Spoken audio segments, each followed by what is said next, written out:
Big boss के 6th week eviction के बाद अमन वर्मा हमारे साथ हैं। Aman, welcome to Telebite. Thank you so much, pleasure being here. Okay, tell us about कैसा रहा घर में, सारा जर्नी कैसी रही, पहले तो ये बताएं। जर्नी काफ़ी कमाल की रही। आई थिंक मुझे इतनी परेशानी, इतनी दिक्कत किसी भी चीज़ की वहाँ पे थी नहीं। हाँ, कुछ लोग थे जिनके साथ थोड़ी बहुत तो मैं हुई थी, और मैं उस तरह का इंसान नहीं हूँ जो बात को ज़्यादा आगे बढ़ाता हूँ। तो जर्नी बहुत अच्छी रही एंड मज़ा आया।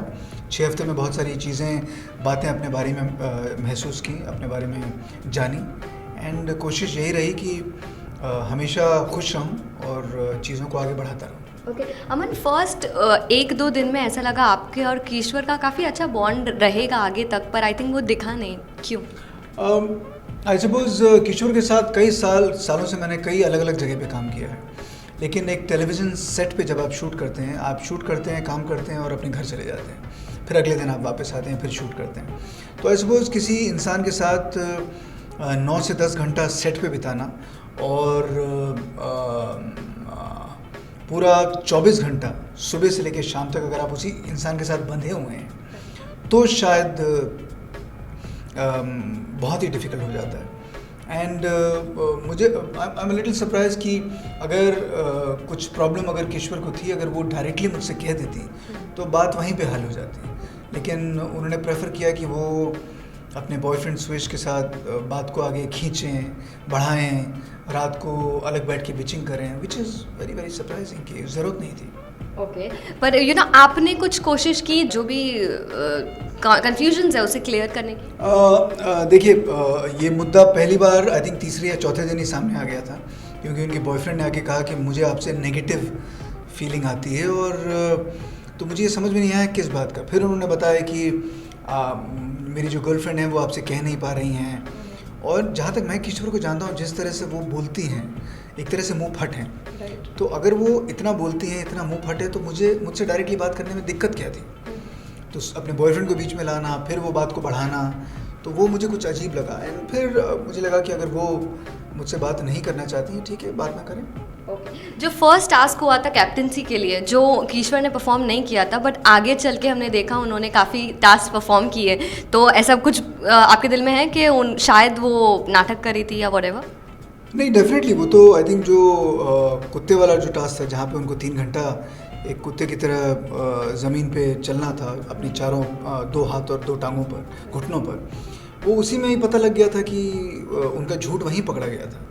और ये बात मुझे बड़ी अजीब लगी, क्योंकि वो जो टास्क विकास भल्ला और युविका और मेरे और किश्वर के बीच में था, वो हम आराम से जीत सकते थे, लेकिन शायद क्योंकि वो बात बॉयफ्रेंड के साथ पहले से चल रही थी, तो उनको लगा कि मुझे अमन का साथ नहीं देना चाहिए। और ठीक है, अगर वो ऐसे गेम खेलना चाहती हैं गलत तरीके से, वो उनका तरीका है, बट विच इज़ अनफेयर, ऐसा होना नहीं चाहिए। वीकेंड का वार में हमने देखा इस बार सलमान ने बिल्कुल भी मंदना का साइड नहीं लिया और काफ़ी स्ट्रेट फॉरवर्ड होकर होस्टिंग की है, तो इस बार क्या कहेंगे ये सारे एपिसोड पर? आई थिंक बिल्कुल सही है, क्योंकि मंदना, मैं मानता हूँ कि तेज़ हैं, दिमाग अच्छा इस्तेमाल करती हैं, मेंटली बहुत स्ट्रांग हैं, लेकिन फिज़िकली जब टास्क करने की बात आती है, तो वो हर टास्क में जब बात उनके ऊपर होती है तो वो जाके अंदर बैठ जाती हैं, और जब सामने वाले पे करनी होती है तो वो आके खड़ी हो जाती हैं। तो ये बात शुरू से, पहले टास्क से हमें लगा। चक्की वाला टास्क हुआ, उसमें वो बेहोश हो गई, फिर वो रिक्शा वाला था, उसमें वो पैर मार कर अंदर चली गई, उसके बाद 2-3 टास्क और हुए, बच्चों वाला हुआ, उसमें वो अंदर चली गई। तो वो बार बार हर टास्क में मुझे नहीं करना है, ये लोग फिजिकल हैं, और वो चले जाना। और फिर जो आखिरी टास्क था, जिसमें मुझे और रशेल को उनके बारे में बुरा बोलना था, और हमने कुछ हद तक किया, वो उस टास्क को समझ नहीं पाए। उनको लगा कि भाई आप मेरे बेस्ट फ्रेंड हो, भले ही आपको टास्क मिला हो, आप मेरे बारे में बुरा नहीं बोल सकते, जो कि हम बिग बॉस के शो में आए हैं, हम मंदना के शो में तो नहीं आए। अच्छा, बाहर की दुनिया, बाहर के फैंस को ऐसा लगता है कि सलमान थोड़े बायस्ड होस्ट हैं, आप क्या कहेंगे अमन इसके बारे में?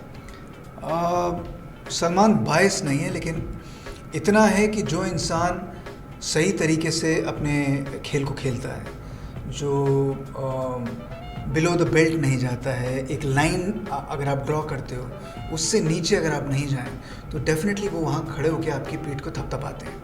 और अगर आप लाइन को क्रॉस कर देते हो तो वो डेफिनेटली आपको डांटते हैं। तो वो बायस वाली बात नहीं है, अगर आप गलत करोगे तो उनकी तरफ से आपको सुनने को मिलेगा, अगर आप अच्छा करोगे, अच्छा खेलोगे तो वो डेफिनेटली आपका साथ देंगे। तो बायस वो नहीं। ओके प्रिंस और ऋषभ के बीच में बहुत ही वल्गर सी फाइट हुई अमन, और आपने काफ़ी हद तक का दोनों को अलग करने की कोशिश की। क्या लगता है यंगस्टर्स ज़्यादा गुस्सा हो जाते हैं? आई थिंक वो दोनों वो जानते हैं कि वो एक रियलिटी शो में है, तो वो रियलिटी शो में जब भी लड़ाई होती है वो दोनों के दिमाग में एक ही चीज़ है कि आखिरी जो लाइनें होनी चाहिए मेरी होनी चाहिए, मैं बोलूँगा और दूसरा चले जाए, या वो बोले और मैं चला जाऊँ। तो वो बस उसी में ही वो लोग लगे रहते हैं। करने में वो दोनों में से कुछ कर नहीं सकते, ना आप किसी को मार सकते हो, ना आप किसी को छू सकते हो। तो बस वो बातों की लड़ाई होती है कि आखिर में आखिरी लाइन कौन बोल के हटेगा, ताकि फाइनली जब टेलीकास्ट हो आपने आखिरी लाइन बोल दी, जो कि बहुत ही बचकानी हरकत है। Okay what do you have to talk say about Rishabh? Rishabh के बारे में क्या कहेंगे? जो टॉवल वाला हमने कंट्रोवर्सी देखा, काफ़ी ज़िद्दी किस्म के हैं वो। ज़िद्दी नहीं है, बेवकूफ़ है। एंड आई थिंक वो जानबूझ के लोगों को चिढ़ाने के लिए, उंगली करने के लिए वो ये सब कुछ करते हैं। एंड वो उस इंसिडेंट से ही पता लग गया था। उससे पहले वो इंसिडेंट हुआ था जब प्रिंस के साथ झगड़ा हुआ था, मैंने अलग करने की कोशिश की थी कि मुझे दिन में 4 बार खाना है या 10 बार खाना है, मैं तो खाऊंगा, कोई मुझे रोक नहीं सकता।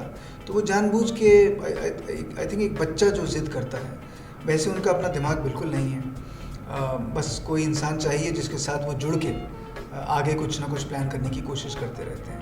आई थिंक ऑनेस्टली एक खाली बर्तन जितनी आवाज़ करता है वो भी एक तरह से वही करते हैं, उसके अलावा कुछ नहीं। ओके संचालक रिमी की वजह से लग्जरी बजट ज़ीरो हो गया, अमन क्या कहेंगे?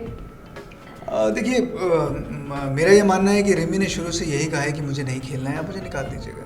उसके बावजूद अगर आप उसे इतने लंबे समय तक वहाँ रखेंगे और उसे नहीं निकालेंगे, तो वो भी अब समझ गई है कि बिना वो, और ख़ुद कहती हैं कि बिना कुछ करे अगर मैं यहाँ पे बैठ सकती हूँ और हर हफ्ते मेरा बैंक बैलेंस बढ़ रहा है, तो मुझे और क्या चाहिए। आपको लगता है ये उनका गेम प्लान है, ऐसे बैठकर खेलना?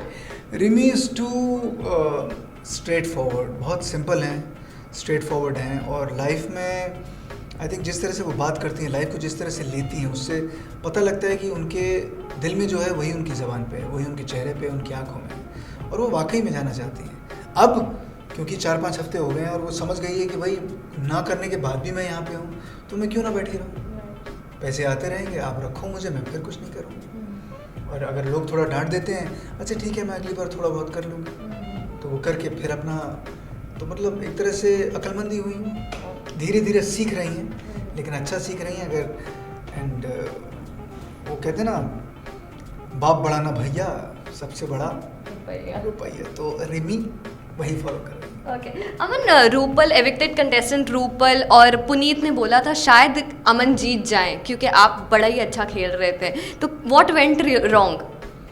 जैसे मैंने बोला कि मैं एक पर्टिकुलर तरीके से अपने आप को कंडक्ट करता हूँ, और मेरे लिए झगड़ा करना, चीखना, चिल्लाना, बॉडी के साथ ऑब्सीन जेस्चर्स करना, गालियाँ देना, वो सब मैं नहीं कर सकता हूँ, और ना मैंने कभी किया है, ना मुझे इस तरह की चीज़ें सिखाई गई हैं। अगर मैं लड़ूंगा भी तो एक तरीका होता है बात करने का, लड़ने का। अगर वही बात है, अगर आपको माँ बहन पे उतरना है हर बार, तो वो मेरे लिए थोड़ा डिफ़िकल्ट है, क्योंकि मैं चाहूँगा कि लोग जब मेरे बारे में सोचें, वो डेफिनेटली ये सोचें कि ओके, ये एक इंसान है जो क्लासी था, जो पॉलिश था, सोफिस्टिकेटेड था, अच्छी तरह से बात करता था, एंड जो हर सिचुएशन में अपने दिमाग को सही ढंग से चलाता था, ना कि आपे से बाहर हो जाता था। घर में एक त्रिमूर्ति है, प्रिंस, सुयश और किशोर, क्या कहेंगे अमन? इनको तोड़ने की कोशिश नहीं की आपने? आई थिंक वो मेन किशोर ही हैं, और बाकी दोनों जैसे कि सब लोग कहते हैं कि उनको फॉलो करते हैं, तो वही है, वो दोनों हैं। आई थिंक तो ये जानने के लिए कि बाकी वो दोनों क्या करेंगे, वो तभी पॉसिबल है जब किशोर वहाँ से हटेंगे। सो अदरवाइज आई सपोज वो तीनों फ़िलहाल, क्योंकि एक उनके बॉयफ्रेंड हैं, दूसरे को उन्होंने मुँह बोला भाई बना लिया है, सो आई सपोज फ़िलहाल उनकी वो त्रिमूर्ति चल रही है। ओके व्यूअर्स को क्या कहेंगे अमन? थैंक यू सो मच, इतने सालों से आपने मुझे फॉलो किया है, इतने सालों से इतना प्यार और इतनी इज्जत मुझे दी है, एंड प्लीज़ बिग बॉस के बाद आपने अमन वर्मा को एक नए